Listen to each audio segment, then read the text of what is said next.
Hello guys, कैसे हैं आप? उम्मीद करते हैं आप सब खैरियत से होंगे, खुश होंगे और हमारी दुआ है कि हमेशा खुश रहें, हंसते और मुस्कुराते रहें। मेरा नाम है रहमान अनवर और मैं हूं मोहम्मद और मैं हूं ज़फ़र इकबाल। और आज हम जिस वीडियो पर रिएक्ट करने जा रहे हैं, इस वीडियो का टाइटल है should Modi come back in 2024। तो देखते हैं वीडियो। अगर वीडियो पसंद आए वीडियो को लाइक, चैनल को सब्सक्राइब ज़रूर कीजिएगा। तो करते हैं वीडियो स्टार्ट और देखते हैं। हेलो शाम शर्मा शो के इस एपिसोड में आपका बहुत बहुत स्वागत है। मैं हूं सेकुलरिज्म का सीईओ शाम शर्मा और आप सबको एक सेकंड। ऑलराइट, शुरू करते हैं बीजेपी के एक बड़े पोल प्रॉमिस से, जो था नेशनल सिक्योरिटी। आपको याद होगा कि एक समय पे इंडिया में नेशनल सिक्योरिटी की और लॉ एंड ऑर्डर की सिचुएशन काफी खस्ता थी। 14 CRPF jawans were killed in a deadly Maoist attack in Sukma district of Chhattisgarh. Chaotic scenes outside a hospital in Chhattisgarh. The final battle for control in Mumbai's early hours. Thousands of protesters clash with police in Indian-controlled Kashmir. India को basically मंदिर का घंटा बना के रखा हुआ था, कोई भी आके बजा जाता है। इंडिया की नेशनल सिक्योरिटी की इतनी बुरी हालत थी कि इंडिया को ओपन चैलेंज दिए जा रहे थे। वो कभी भी अगर वो 10 दफा भी हिंदुस्तान के प्राइम मिनिस्टर बनेंगे, वो 370 को नहीं छू सकती। और फाइनली इंडिया ने कहा चैलेंज एक्सेप्टेड। यह सदन जम्मू और कश्मीर पुनर्गठन विधेयक 2019 को स्वीकार करने का विचार करती है। इंडिया ने आर्टिकल 370 को हटाया, जो कि इंडिया की नेशनल सिक्योरिटी के लिए एक बहुत ही बड़ा पेन पॉइंट था। और फाइनली इंडिया को पूरी तरह से पॉलिटिकली इंटीग्रेट किया गया। इस सेपरेटिस्ट इकोसिस्टम में जितने लोग इन्वॉल्व थे, उनमें से बहुत लोगों को जेल भी हुई और कुछ को तो लाइफ इम्प्रिजनमेंट भी दी गई। 2004 और 2014 के बीच में इंडिया में 7,217 आतंकवादी इंसिडेंट्स हुए थे, लेकिन पिछले 10 सालों में ये इंसिडेंट्स घटकर 2,197 हुए हैं, जो कि अभी भी काफी हाई नंबर है, लेकिन पिछले 10 सालों के कंपैरिजन में काफी बड़ी गिरावट आई है। According to home minister Amit Shah, 2019 में आर्टिकल 370 के एब्रोगेशन के बाद पिछले 4 सालों में आतंकी इंसिडेंट्स में 70% की रिडक्शन आई है। इतना ही नहीं, नक्सल वायलेंस में भी ऑलमोस्ट 70% का रिडक्शन आया है। 2013 में 1,136 इंसिडेंट्स हुए थे नक्सल वायलेंस के, ये 2023 में गिरकर 531 हो गए हैं। इंडिया ये भी सीख रही है कि the best form of defence is offence, और इसलिए इंटरनल सिक्योरिटी को और भी मजबूत करने के लिए कुछ एक्सटर्नल एक्शंस लेने के लिए भी तैयार है। भारत को जहां से भी खतरा होगा, हम घर में घुस करके मारेंगे। उरी के बाद सर्जिकल स्ट्राइक और बालाकोट की सर्जिकल स्ट्राइक भी हमने देखी है। कम्युनल राइट्स के इंस्टेंसेस भी काफी कम हुए हैं। 2014 में इंडिया में 1,227 इंसिडेंट्स हुए थे कम्युनल राइट्स के। ये नंबर 2021 में गिर के 307 हो गया था। इनफैक्ट प्राइम मिनिस्टर मोदी के आने के पहले भी एक डाउनवर्ड ट्रेंड रहा है कम्युनल राइट्स के इंसिडेंट्स की ट्रैजेक्टरी में। आप देख सकते हैं इस ग्राफ में किस तरह से ये डाउनवर्ड ट्रेंड रहा है। मोदी के टाइम पे ये ट्रेंड और भी एक्सेलरेट हुआ है। इसमें एक एक्सेप्शन रहा है, जब 2020 में शाहीन बाग के बाद जो राइट्स हुए थे और फार्मर्स प्रोटेस्ट के बाद जो रिपब्लिक डे के दिन राइट्स हुए थे, उसमें ये नंबर स्पाइक कर गया था। और इसको भी डिस्कस करना देखिए जरूरी है। शाहीन बाग के बाद 2 दिन तक राइटर्स ने खुलेआम हिंसा की थी दिल्ली में, और पुलिस 2 दिन के बाद एक्टिवेट की गई थी। और याद रखिए कि Delhi police home minister Amit Shah के अंदर आती है। ऑलमोस्ट ऐसी ही चीज फार्मर्स प्रोटेस्ट के समय पर, जब 26 जनवरी को राइट्स हुए थे, जब हमारे रेड फोर्ट पर भी दंगे किए गए थे, उस समय भी पुलिस को प्रॉपर्ली एक्टिवेट नहीं किया गया, उल्टा पुलिस के ऊपर राइटर्स अटैक कर रहे थे। याद रखिए कि दिल्ली के पास उत्तर प्रदेश में भी बीजेपी की गवर्नमेंट है, लेकिन ना फार्मर्स प्रोटेस्ट के समय पर और ना ही सीए प्रोटेस्ट के समय पर यूपी में इस तरह का एक भी राइट हुआ था। तो क्लियरली बीजेपी की गवर्नमेंट को पता है कि राइट्स को कंट्रोल कैसे किया जाता है, लॉ एंड ऑर्डर सिचुएशन को कैसे संभाला जाता है। तो सवाल उठता है कि सेंट्रल गवर्नमेंट ने दिल्ली में ऐसा क्यों नहीं किया। इसके लिए बीजेपी गवर्नमेंट से कुछ पॉइंट डिडक्ट किए जाते हैं, लेकिन उसके बावजूद अगर आप उत्तर प्रदेश जैसे स्टेट्स को देखते हैं, असम जैसे स्टेट्स को देखते हैं, जहां पर काफी सारे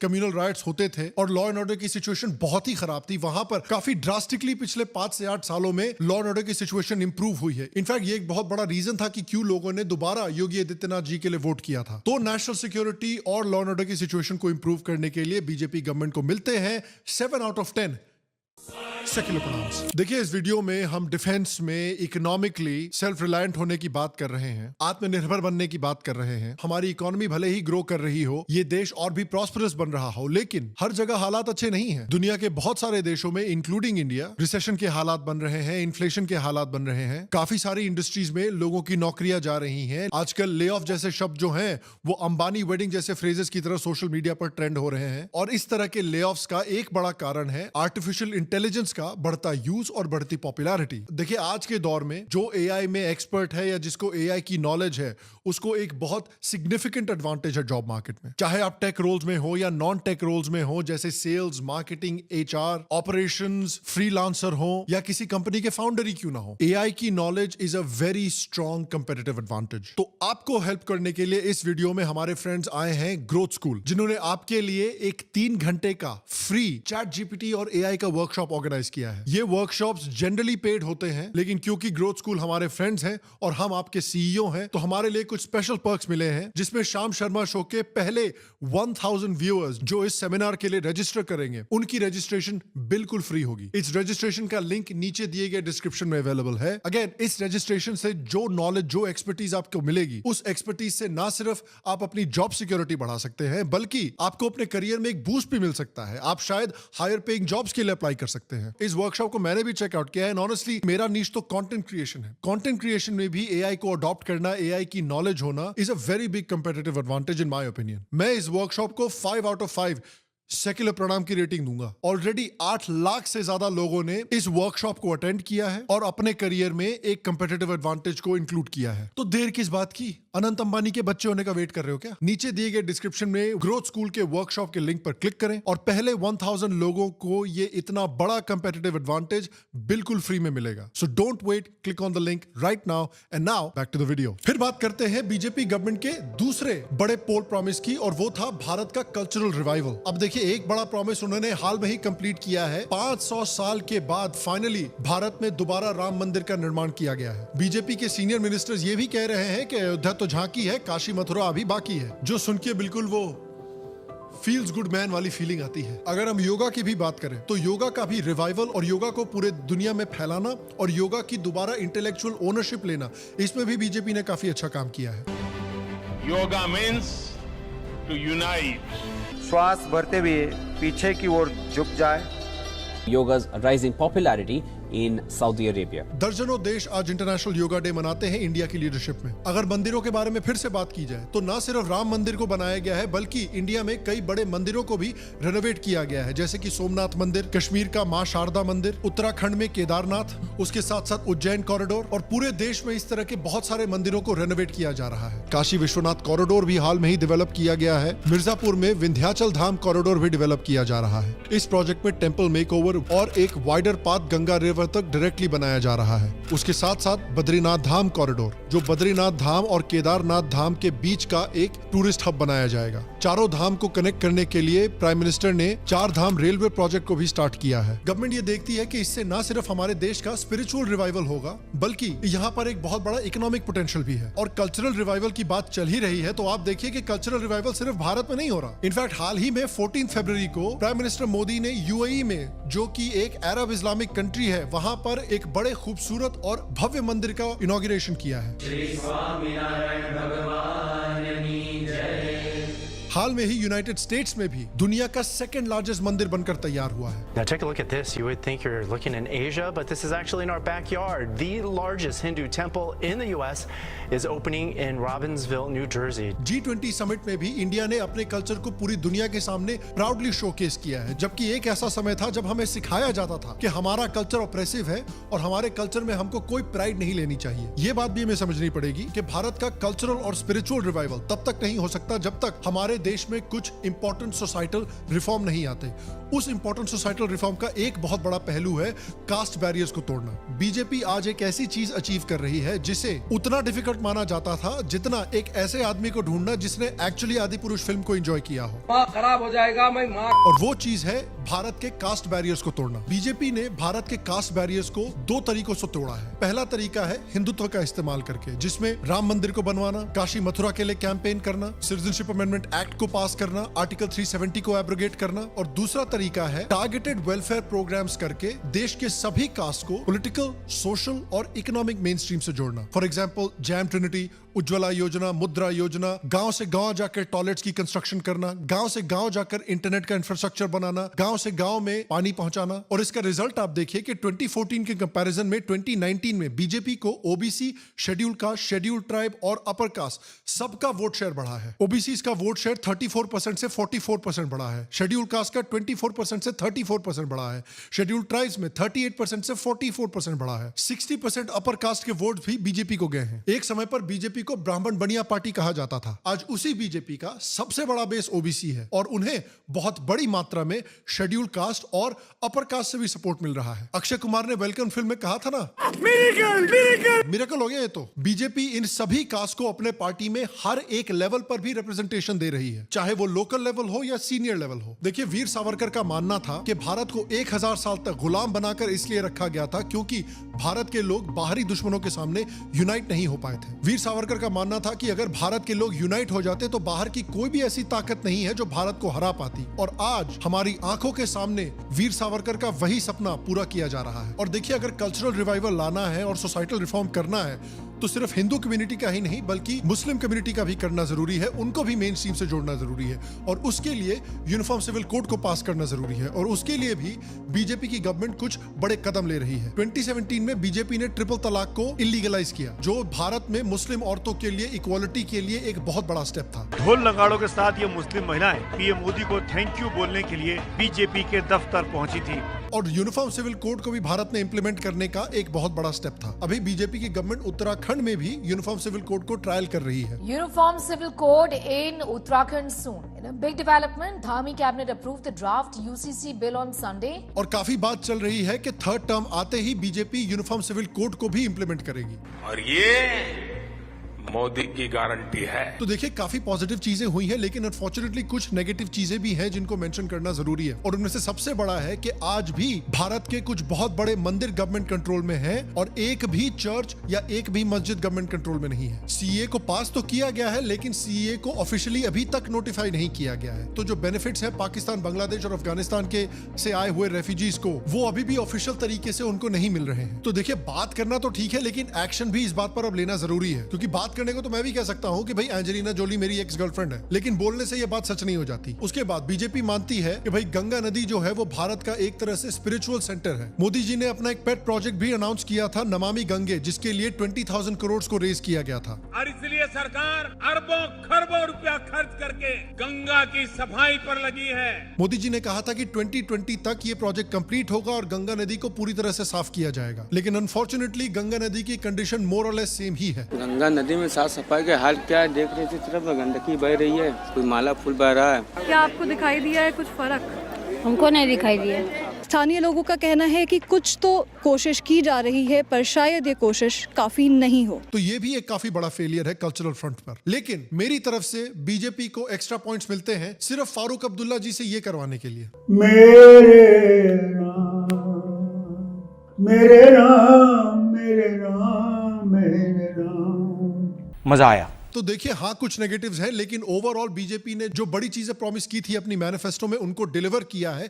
इसलिए कल्चरल फ्रंट पर बीजेपी को मिलते हैं 8 आउट ऑफ 10 सेक्युलर प्रोनाउंस। फिर बात करते हैं फॉरेन पॉलिसी की। तो देखिए, भारत एक समय पर फॉरेन पॉलिसी काफी बैकफुट पर खेला करता था। 1955. This time the Soviet Union offered India a permanent seat at the United Nations Security Council, but once again India declined. लेकिन पिछले 9 सालों में भारत की फॉरेन पॉलिसी काफी फ्रंट फुटेड रही है, स्पेशली जब से एस जयशंकर को एक्सटर्नल अफेयर्स मिनिस्टर बनाया गया है। याद करिए 2022 में जब यूक्रेन रशिया का वॉर चल रहा था, तब वेस्टर्न देशों ने रशिया को बॉयकॉट किया और सारे देशों पर प्रेशर बना रहे थे कि वो भी रशिया को बॉयकॉट करे। लेकिन भारत ने ऐसा नहीं किया और जब भारत को चैलेंज किया गया तो एस जयशंकर ने उसका मुंह तोड़ जवाब भी दिया। I can give you many instances of countries who have violated the sovereignty of another country. You know, if I were to ask where Europe stood on a lot of those, I'm afraid I'll get a long silence. It's only Indian money and oil coming to India which funds, but it's not gas coming to Europe which funds. Europe has to grow out of the mindset that Europe's problems are the world's problems. But the world's problems are not Europe's problems. West से काफी pressure पड़ने के बावजूद India ने Russia से अपने relations बनाए रखे। We have a relationship with Russia. It's not a relationship which happened in one instant, one day, 1 month, 1 year. British ships would target India's western coast. Americans would make a dash in the Bay of Bengal. To counter this multi-dimensional threat, New Delhi sent out an SOS call. It urged global powers for support. And there was only one country that listened, the Soviet Union.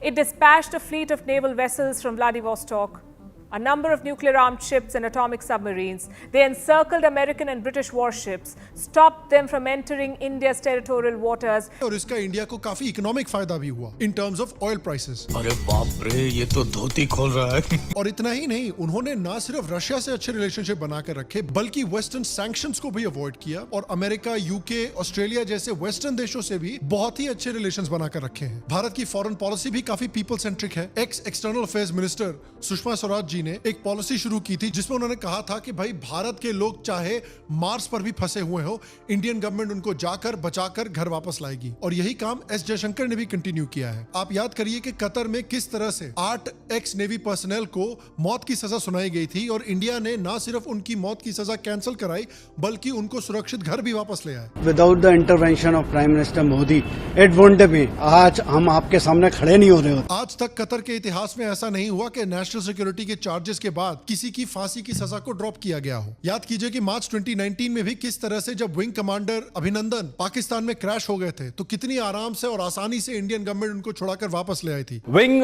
Commander अभिनंदन पाकिस्तान की सीमा से बाहर निकलकर हिंदुस्तान की तरफ आगे बढ़ रहे हैं। पाकिस्तानी लीडर अयाज सादिक ने यह भी एक्सपोज किया कि जब इंडियन गवर्नमेंट का अभिनंदन को छुड़ाने के लिए पाकिस्तानी आर्मी को फोन आया था तो पाकिस्तानी आर्मी की क्या हालत हो गई थी।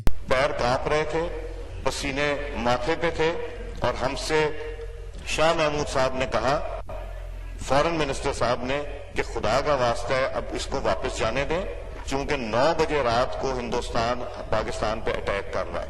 रशिया यूक्रेन वॉर में भी 7,457 फंसे हुए इंडियन स्टूडेंट्स को ऑपरेशन गंगा में घर वापस लाया गया था। एक्चुअली हमारे जो फ्लैट है, फ्लैट की यहाँ पर आर्मी से हमारी ऐसी बात हुई थी तो वो कह रहे थे कि आपका जो है इंडियन फ्लैग है और आप इंडियन हो तो आपको इतनी डरने की जरूरत नहीं है क्योंकि इंडिया रशिया का सब ठीक चीज है।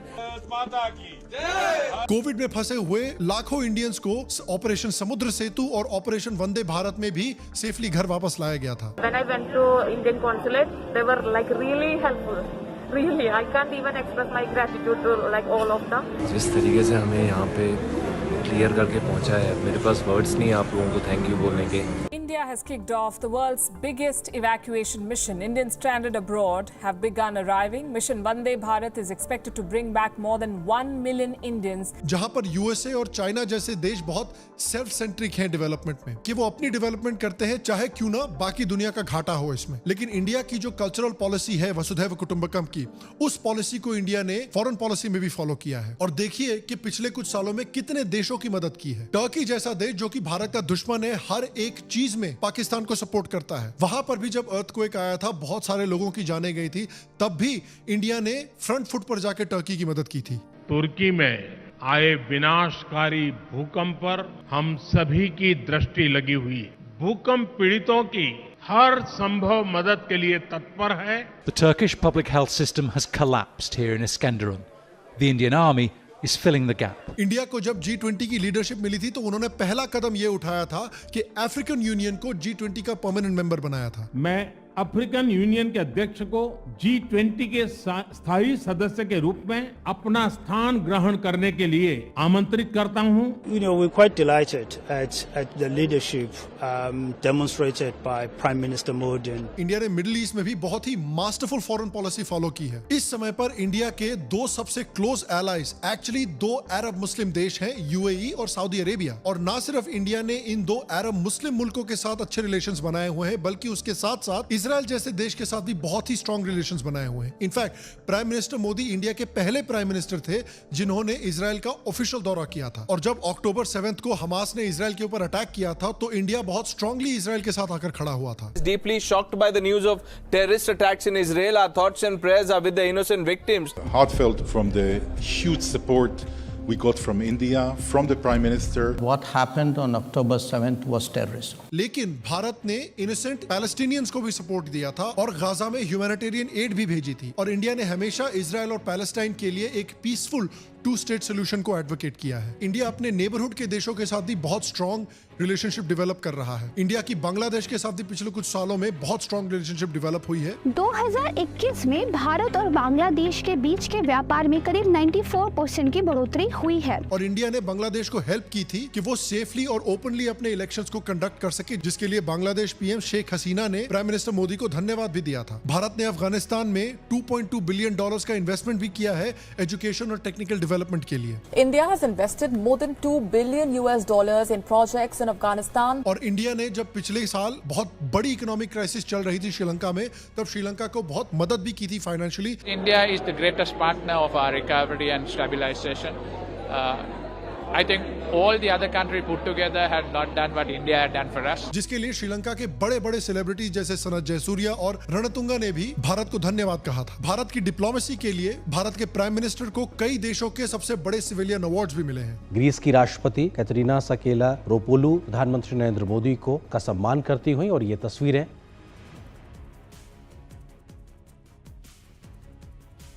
तो देखिए अनडाउटेडली बहुत सारे पॉजिटिव एस्पेक्ट्स हैं, लेकिन कुछ नेगेटिव एस्पेक्ट्स भी हैं कि 2017 में इंडिया ने डोकलाम इशू पर भूटान को सपोर्ट किया था। जब चाइना भूटान की जमीन हड़पने की कोशिश कर रहा था, उसके बावजूद भूटान ने काफी प्रो चाइना स्टांस लिया है।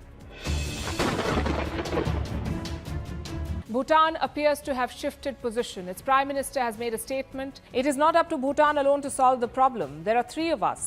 He means Bhutan, China and India. So he's giving China an equal say. Maldives में भी एक प्रो चाइना गवर्नमेंट आकर इंस्टॉल हो गई है और वो सारे रिलेशंस अपने इंडिया से तोड़ने की बात कर रहे हैं। Well, Maldives has asked India to withdraw its military presence from the island. Now, this of course comes as the newly elected pro-China president had campaigned on the India out policy. Nepal, जिसके India के साथ बहुत strong relations है, उनके साथ भी relationship थोड़ी सी turbulent रही है पिछले कुछ सालों में। और आप देखिए कि इंडियन इकोनॉमी इस समय पर दुनिया की 5th लार्जेस्ट इकोनॉमी है और कुछ ही सालों में इंडिया की 3rd लार्जेस्ट इकोनॉमी बनने वाली है। इंडिया की मिलिट्री भी दुनिया की 2nd लार्जेस्ट मिलिट्री है। इंडिया के पास इतना पॉलिटिकल पावर भी है आज। उसके बावजूद according to the Henley passport index for 2024 India का पासपोर्ट 85th पोजीशन पर है। इंडिया के पासपोर्ट को इनफैक्ट एक कमजोर पासपोर्ट माना जाता है। तो इतना पावर होने के बाद इतना कमजोर पासपोर्ट होना ठीक नहीं लगता। आई थिंक इसको भी इंप्रूव करना जरूरी है, लेकिन फॉरेन पॉलिसी को इंडिया ने पिछले 5 सालों में काफी मास्टरफुली खेला है और उसके लिए इंडिया को मिलते हैं 9 आउट ऑफ 10 सेक्युलर प्रोनाउंस। फिर बात करते हैं इंफ्रास्ट्रक्चर की। देखिए, अमेरिका के ex president John F Kennedy कहते थे कि अमेरिका की वेल्थ ने अमेरिका के रोड्स को नहीं बनाया, बल्कि अमेरिका के रोड्स ने अमेरिका की वेल्थ को बनाया है। और माइकल जॉर्डन की तरह ही इस बात को इंडिया ने बिल्कुल पर्सनली ले लिया। नितिन गडकरी की लीडरशिप में इंडिया का रोड नेटवर्क पिछले 9 सालों में 60% बढ़ा है। आज वो यूएस के बाद दुनिया का 2nd लार्जेस्ट रोड नेटवर्क है और चाइना से भी आगे निकल गया है। कई सारे इंफ्रास्ट्रक्चर प्रोजेक्ट्स लॉन्च किए गए हैं रोड्स की डेवलपमेंट करने के लिए। भारतमाला परियोजना is a part of the larger National Infrastructure Pipeline, or NIP, which aims to develop and modernize India's infrastructure in sectors including energy, water and transportation. 50 नए national corridors और 550 डिस्ट्रिक्ट्स के बीच connectivity को establish किया जा रहा है, जिसके लिए 3 ट्रिलियन रुपीस की इन्वेस्टमेंट की गई है। काफी सारे एक्सप्रेसवेज भी डेवलप किए गए हैं, जैसे दिल्ली मुंबई, जम्मू जामनगर और मुंबई नागपुर, और ऐसे ही 23 और एक्सप्रेसवे गवर्नमेंट डेवलप कर रही है इस समय पर। हिंदुस्तान में आने वाले 3 साल के अंदर 2024 समाप्त होने के पहले मैं 26 ग्रीन एक्सप्रेस हाईवे बना रहा हूं। दिल्ली से देहरादून 2 घंटे में, दिल्ली से हरिद्वार 2 घंटे में, दिल्ली से जयपुर 2 घंटे में, दिल्ली से चंडीगढ़ 2.5 घंटे में, दिल्ली से अमृतसर 4 घंटे में, दिल्ली से कटरा 6 घंटे में, दिल्ली से श्रीनगर 8 घंटे में, दिल्ली से मुंबई 12 घंटे में और चेन्नई से बेंगलोर 2 घंटे में, लखनऊ से कानपुर 35 मिनट में, और मेरठ में ऑलरेडी हो गया है।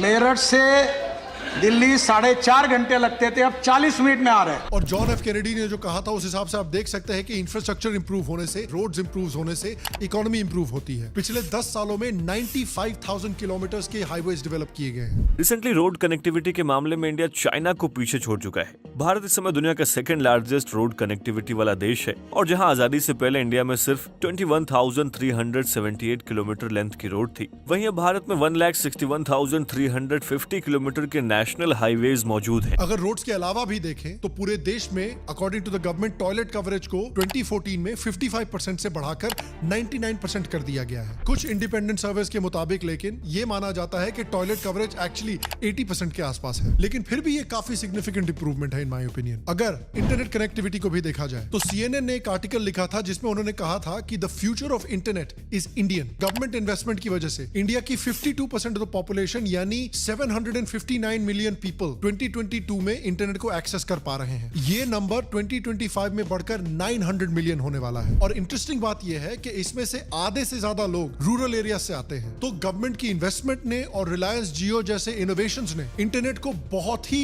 वाइड स्प्रेड और अफोर्डेबल बना दिया है भारत में, जिससे बहुत सारे एडवांटेजेस तो होते ही हैं, लेकिन अनफॉर्चुनेटली इस तरह का क्रिंज भी देखना पड़ता है हम लोगों को। मैं गरीब हूँ, मैं गरीब हूँ।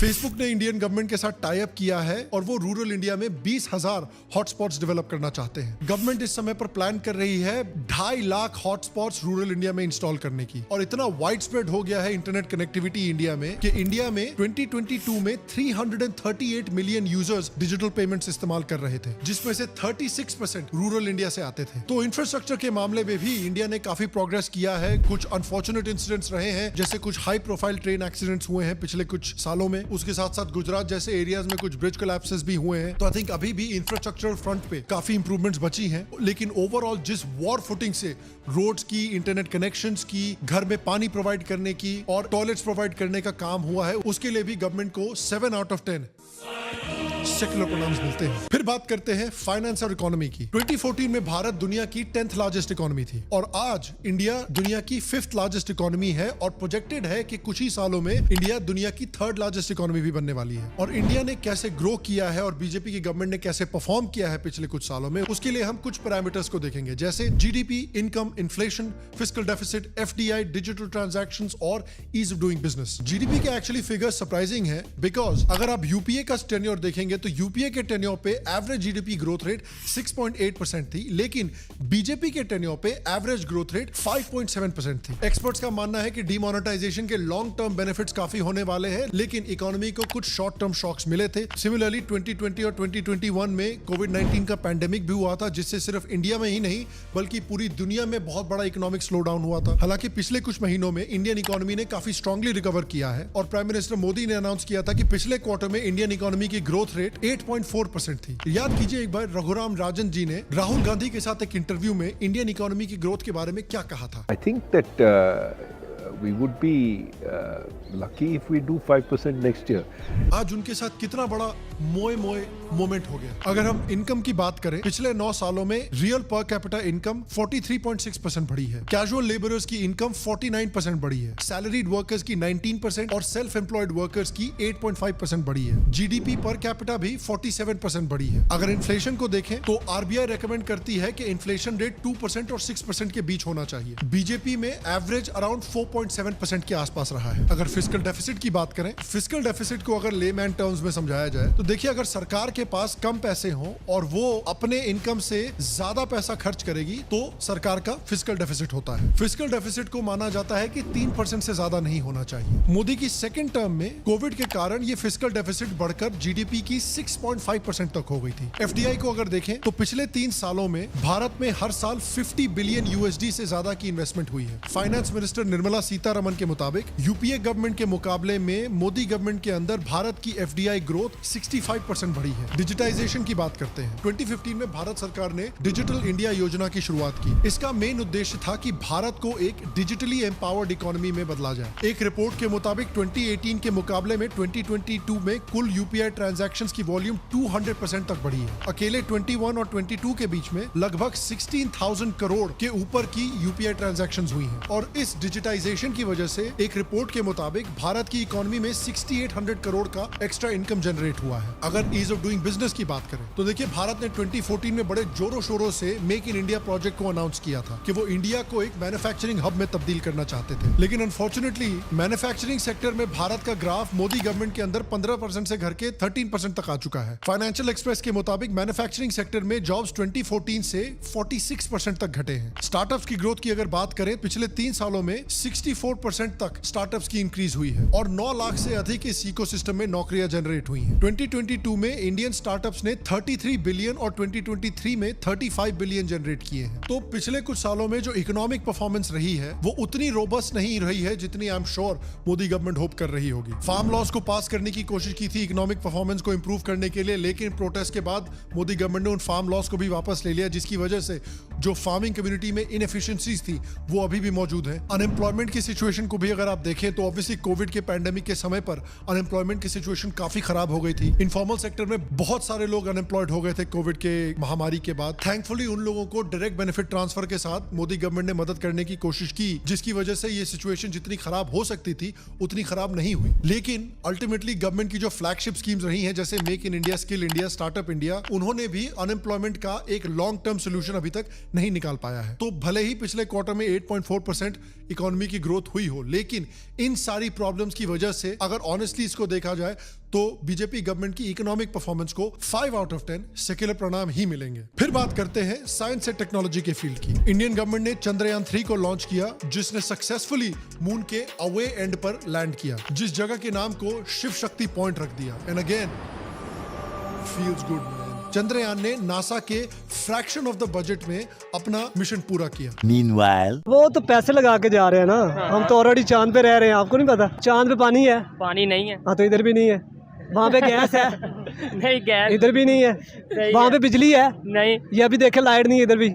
इंडिया की आईटी इंडस्ट्री भी काफी स्ट्रांगली ग्रो करती रही है प्राइम मिनिस्टर मोदी की लीडरशिप में, और ये माना जाता है कि 2026 में इंडिया की आईटी इंडस्ट्री $350 बिलियन की वैल्यूएशन तक पहुंच जाएगी। एजुकेशनल फील्ड्स में भी काफी बड़े रिफॉर्म्स हुए हैं। न्यू एजुकेशन पॉलिसी को अनाउंस किया गया है जो इंडियन एजुकेशन को काफी स्ट्रांगली रिफर्बिश करेगा, स्किल डेवलपमेंट पर फोकस करेगा, साइंटिफिक टीचिंग पर फोकस करेगा, और ये भी कहा गया है कि इंडिया की जो असली हिस्ट्री है, इंडिया के जो असली हीरोज हैं जिन्होंने घुसपैठियों के खिलाफ लड़ाई की है, और इंडिया की जो रिच एंशिएंट कल्चर है उसके बारे में भी हमारी हिस्ट्री टेक्स्ट बुक में फाइनली पढ़ाया जाएगा। 2020 में जीडीपी का 6% एजुकेशन को अलॉट किया गया था और 2023 में ये अमाउंट और भी बढ़ा दिया गया है। अगर हम वैक्सीन की भी बात करें तो प्राइम मिनिस्टर मोदी की लीडरशिप में दुनिया का सबसे बड़ा वैक्सीनेशन प्रोग्राम इंडिया ने अंडरटेक किया और 2.2 बिलियन डोजेस एडमिनिस्टर किए। उसके साथ साथ 101 देशों को वैक्सीन सप्लाई भी की। तो साइंस एंड टेक्नोलॉजी के फील्ड में भारतीय गवर्नमेंट को मिलते हैं 8 आउट ऑफ 10 सेक्युलर परिणाम्स। देखिए गवर्नमेंट के और भी कई सारे इश्यूज हैं, जैसे कि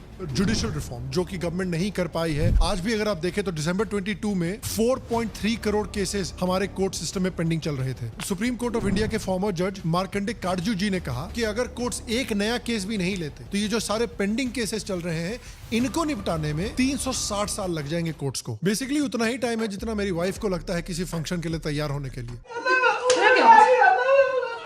जुडिशियल रिफॉर्म की बहुत बात की गई है, प्राइम मिनिस्टर मोदी ने भी कई बात की है। आप देखिए कि जो कॉलेजियम सिस्टम है जुडिशरी का, जिसमें कि जजेस अपने आप को ही इलेक्ट करते हैं, अपने आप को ही प्रमोट करते हैं। इमेजिन कीजिए कि आप एक ऐसा जॉब कर रहे हो जिसमें आप अपने आप को खुद को ही प्रमोट कर सकते हो। क्या बात है, क्या लाइफ है। मेरे को भी यही करना चाहिए। देखिए आज से मैं सिर्फ सेक्युलरिज्म का सीईओ ही नहीं बल्कि सेक्युलरिज्म का चेयरमैन भी हूँ। Call me chairman of secularism. भाई साहब कुछ ज्यादा नहीं हो गया?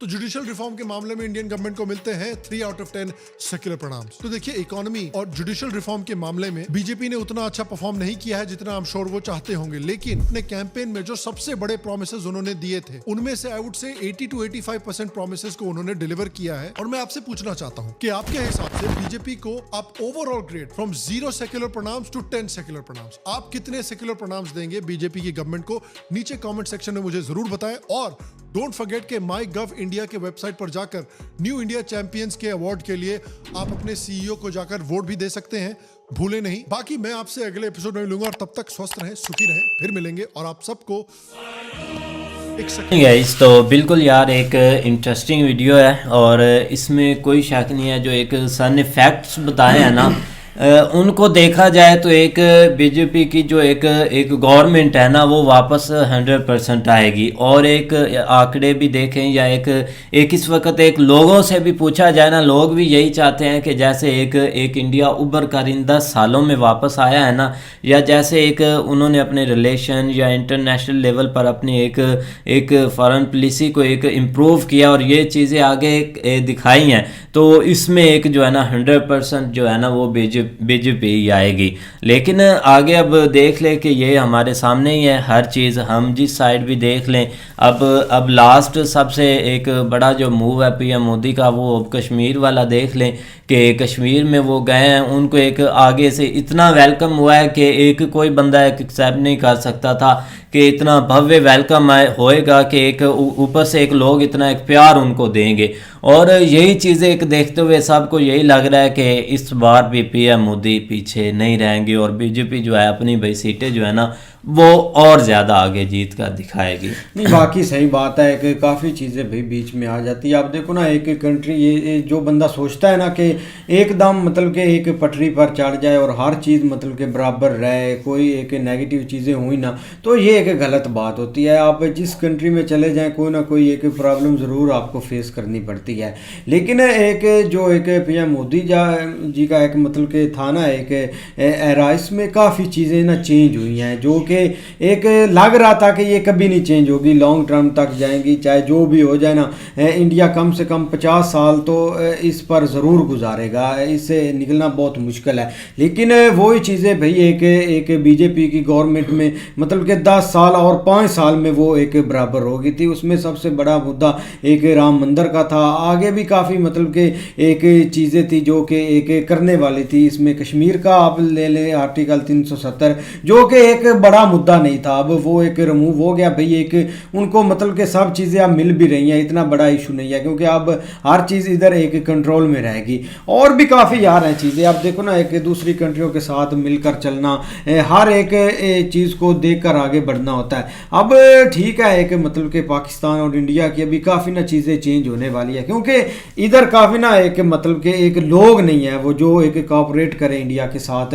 आगे एक मतलब कि शो में बोला भी था पीएम मोदी जी ने कि हम पाकिस्तान से बात तो करना चाहते हैं लेकिन करें किससे साथ कोई बंदे ही नहीं है आगे, मतलब कि हर एक कंट्रोल एक नहीं है जो कि एक मुल्क चलाना चाहते हैं, जो कि मतलब कि एक सही डायरेक्शन में एक नॉर्मल बंदा है जो जिसको आगे पावर में नहीं आने देते, तो वो काफ़ी मुश्किल है। आगे भाई आप देख लें मतलब कि इतने बड़े बड़े प्रोजेक्ट जो कि एक इम्पॉसिबल थे करना, एक लाग ही नहीं रहा था कि यार एक गवर्नमेंट इस पर एक स्टेप लेगी या उसमें बहुत बड़े आ जाते हैं। एक मतलब कि वंदे भारत की एक कैंपेन चलाना बहुत बड़ी एक, और ऑलरेडी इतनी ट्रेनें भी चल भी रही हैं, मेट्रो चल रही है और बहुत बड़े बड़े एक प्रोजेक्ट हुए हैं जिसमें एक ब्रिज आ जाते हैं, एक फास्ट जिसको बोलते हैं कि एक फास्ट काम हो, एक फास्ट ग्रोथ हो, तो उस पर काफ़ी वर्किंग हुई है।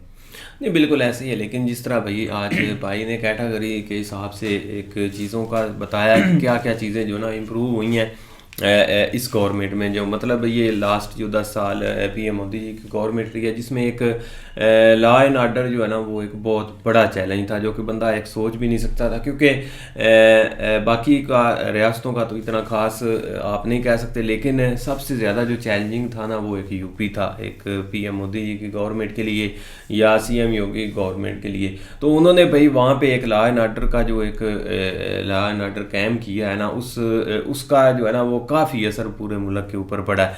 और उसके बाद जो चीज़ें देख लो कि एक 2014 से लेकर 2019 के जो भी एक आंकड़े आप उठा के देख लें तो उसमें किस हद तक जो है ना इन चीज़ों में कमी आई और उस लॉ एंड ऑर्डर को एक ग्रिप की है उधर पूरे एक सिस्टम के ऊपर। बाकी भाई उसके अलावा फॉरेन पॉलिसी के ऊपर आ जाएं तो मैं कहता हूं कि अगर फॉरेन पॉलिसी का ये अगर 10 साल का एरा देखना है तो सबसे बेस्ट आपको इंडिया की मिलेगी, क्योंकि एक बहुत बड़े दरमियान में चैलेंजेस आए थे, एक जिसकी वजह से हर कंट्री तकरीबन जो है ना वो एक डामाडोल हो गया था, समझ नहीं लग रही थी कि हम क्या फ़ैसला करें। लेकिन उसके बावजूद एक सबसे बड़ी दाद देनी चाहिए डॉक्टर एस जयशंकर साहब को, जो कि मतलब इस चीज़ के मुस्तहक भी हैं और उन्होंने बहुत ज़्यादा एफर्ट की है इस चीज़ को संभालने की और वो कामयाब भी रहे। और आज देख लो कि वो अपना डंका जो है ना वो हर तकरीबन कंट्री में बजा रहे हैं। ख़ासकर एक वो रशिया वाला वो सीन तो हमने देखा, उसके अलावा बाकी आप वो हमास वाला भी सीन देखा कि वहाँ पे क्या एक टास्क लिया गया। साथ ही आपने जो सबसे बड़ा जो एक अचीवमेंट हुई है वो भी जो 8 वहाँ पे नेवी के ऑफिसर थे जिनको मतलब एक कतर के हाथ से निकालना, मैं कहता हूँ कि एक कोई सांप के मुंह से चीज़ निकालनी होती है शेर के मुंह से, तो ये एक चीज़ बहुत बड़ी एक मुश्किल थी। उसके अलावा भाई अगर देखा जाए तो जो मतलब दरमियान में मसले कोविड वगैरह वहाँ पे एक स्टूडेंट्स का या एक तुर्की वाला सीन हुआ, मतलब बहुत सारी अचीवमेंट है फॉरेन पॉलिसी के हवाले से। अगली जो कैटेगरी थी भाई वो डेवलपमेंट के ऊपर थी, या एक गरीबों को जो है ना वो एक उनका राइट्स देना, या उनको एक जो मतलब डिफरेंट स्कीम के थ्रू आगे उनको एक सिस्टम में लेके आना, ये एक बहुत बड़ी एक अचीवमेंट। बाकी देखो ना उन्होंने साथ एक नेगेटिव पॉइंट भी रखे, आप देख लो एक नेपाल प्लस भूटान प्लस मालदीव का करें, वो इतने कोई एक मेजर नहीं है आप कह सकते हैं कि जिससे एक बहुत ज़्यादा आपका मुल्की मामला खराब, लेकिन वो कोई नहीं, वो ज़ाहिर बात है उन्होंने एक झुकाव किया चाइना की तरफ, तो चाइना का क्या है, कुछ भी नहीं है, वो इतना कोई खास इम्पोर्टेंट नहीं है। बाकी अभी भी भाई एक अभी तो पटड़ी पे चढ़े हैं, आगे बहुत सारी अभी चीज़ें करने वाली हैं भाई। नहीं अभी काफ़ी एक वर्किंग होगी भाई। एक इंडिया का जो पॉइंट है ना वो सबसे बेस्ट है। देखो ना एक हर कंट्री के साथ भाई लेन देन है बहुत, खास करके जो एक मिडल ईस्ट में भाई चीज़ें चेंज हुई है ना, ये कभी सोच भी नहीं सकते। यार सोचना क्या इसमें, मतलब कि ऑलरेडी वो चीज़ें चल रही थी। इंडिया की जो एक मिडल ईस्ट में मार्केटिंग है ना वो सबसे ज़्यादा भैया एक, और उसको कोई कंपैरिजन नहीं उसका कर सकता। अब उधर एक था एक पाकिस्तानी थोड़े से मतलब कि एक ये अपने प्रोडक्ट बेच सकते थे, लेकिन ये अपने प्रोडक्ट बेचारे बना नहीं है कुछ, मतलब कि काम है जो कि इधर एक यूरोपियन साइड वाली पर मतलब कि ये चलते हैं, जिसको ये अपना क्योंकि वो एक थोड़ा सा इकोनॉमिक एक सही तरीके से वो उनको थोड़ा सा एक रिलीफ भी देती है, तो वो चीज़ें उधर हो जाती है। लेकिन मिडल ईस्ट में भाई इंडिया का बहुत एक बड़ा तगड़ा स्टैंड रहा है, बहुत बड़ा, अभी चल भी रहा है, और आने वाले दिनों में एक और डेवलपमेंट होगी भाई मिडल ईस्ट में। नहीं देखो ना मिडल ईस्ट के हवाले से बात करें, जितना झुकाव वो भाई उन्होंने इंडिया की तरफ किया है ना किसी कंट्री का, देख लो कि उन्होंने इस साथ आगे नहीं बढ़े, क्योंकि उन्होंने बहुत जल्दी अपने आप को एक जो आप रिलीजियस एक जो एक साइन है ना उससे निकाला है। और वो शायद हमारी थिंकिंग है, वो शायद इस बारे में भी नहीं सोचते होंगे कि रिलीजियस के वो तो डायरेक्ट ही भैया अपने मुल्क की या अपने एक सिस्टम की बेहतरी के लिए उन्होंने काम किया, और उसमें इंडिया का बहुत ज़्यादा किरदार है। आज देख लो आपको 70 to 80% वहाँ पे एक इंडियन लोग ही मिलेंगे जो कि वहाँ पे काम भी कर रहे हैं। बिल्कुल, तो उम्मीद करते हैं आपको वीडियो पसंद आएगी। अगर पसंद आए वीडियो को लाइक, चैनल को सब्सक्राइब ज़रूर कीजिएगा। मिलते हैं नई वीडियो के साथ, तब तक के लिए अल्लाह हाफ़िज़।